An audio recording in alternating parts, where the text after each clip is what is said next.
सगळं भेट द्यायला जात आहे हा. चक्कीवर काय दळलं जाते हा, कसं दळते ते सगळं पाहणार आहो.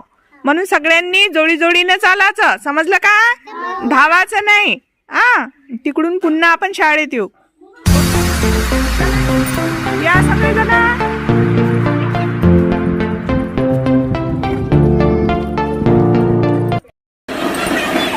काय दळते चक्कीत दाखव.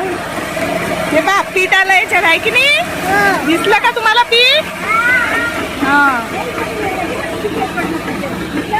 पा कुठे पडते पीठ, पा कुठे पडते, दिसलं का सगळ्यांना?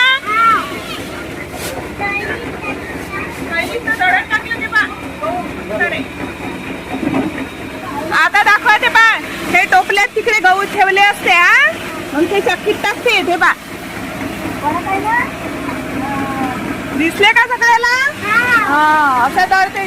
ते मोटर चालू असते, ते मोटर ना चक्की फिरते पा. मग ते वरून गहू टाकते ना, त्याच्यात पडते पीठ. पडलं का? दिसलं का सगळ्याला?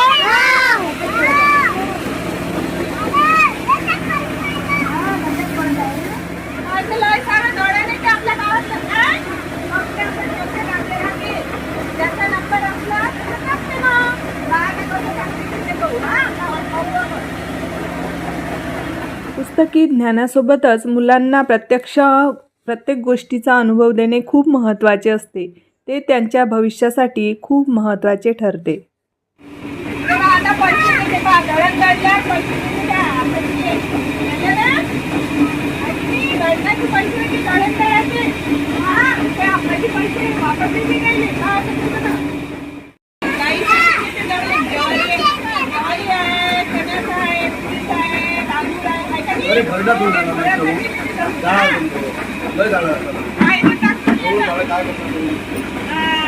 या प्रत्यक्ष अनुभवामुळे मुले लहानपणापासून प्रत्येक गोष्टी कशा तयार होतात, प्रत्येक गोष्टी पैशाचा व्यवहार कसा करायचा हे मुलं लहानपणी शिकतात. अशा प्रकारे गव्हापासून, ज्वारीपासून, डाळीपासून वेगवेगळ्या प्रकारचे पीठ तयार होते हे मुलांना कळले. मुले आनंदी झाले आणि त्यांना खूप मजा वाटली. तर मैत्रिणींनो, तुम्हाला हा व्हिडिओ आवडला असेल तर लाईक, शेअर आणि सबस्क्राईब करा.